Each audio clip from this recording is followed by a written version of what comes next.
रामकृष्ण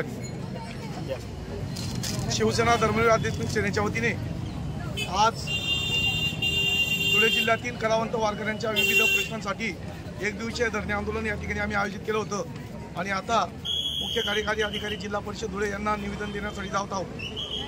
गेल्या 6 महिन्यापूर्वी जिल्ह्यातल्या 400 कलावंतांची या जिल्हा परिषदच्या समाज कल्याण विभागामार्फत निवड झाली होती आणि 10 जुलै 2023 रोजी आदरणीय एकनाथरावजी शिंदे साहेब यांच्या उपस्थितीमध्ये धुळे या ठिकाणी लोककल्याणकारी कार्यक्रम जो आहे शासन आपल्यादारी त्या कार्यक्रमांतर्गत काही कलावंतांना प्रमाणपत्र देऊन ही 400 लोकांची नियुक्ती जी आहे ती निवड जी आहे ती शासन आपल्यादारी कार्यक्रमात लाभार्थी म्हणून जाहीर करण्यात आली होती। याबाबत पालकमंत्री असतील किंवा इतर मंत्री असतील त्यांनी कौतुक देखील केलं प्रशासनाचं बी समितीचं बी, परंतु निवडून आज 6 महिने झाले तरी देखील आम्हा वारकरी कलावंतांना अजूनही ते मानधन मिळत नाही किंवा मानधन सुरू होत नाही।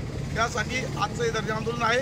त्याचबरोबर कलावंतांचं मानधन 5000 रुपये झालं पाहिजे आणि दरवर्षी एका जिल्ह्यातून 300 कलावंतांची तरी निवड झाली पाहिजे अशा विविध मागण्यांसाठी आपण या ठिकाणी हे धरणे आंदोलन केलं। आपण आता या ठिकाणून पायी दिंडी जाईल जिल्हा परिषदच्या शिवणनं आपण या ठिकाणी निवेदन देणार आहोत। आज या धरणे आंदोलनामध्ये आमचे शिवसेनेचे नेते आदरणीय एकनाथरावजी शिंदे साहेबांचे जिल्हा प्रमुख आमचे धुळ्याचे मनोज मोरे, संजय भाऊ वाल्ले आणि शिवसेनेची सगळी टीम आहे।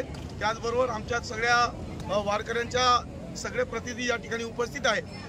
अतिशय लोकप्रिय असे कार्यदक्ष असे एकनाथरावजी शिंदे साहेब वारकऱ्यांसाठी ही योजना जर आम्हा सर्व कलावंतांना देऊन जे काही उपकार केलेत त्याचं प्रशासनाकडे कुठेतरी थोडंफार जी काही तांत्रिक अडचण आहे ती अडचण आज आम्ही निवेदन दिल्यानंतर निश्चितपणे सुटेल अशी अपेक्षा करतो।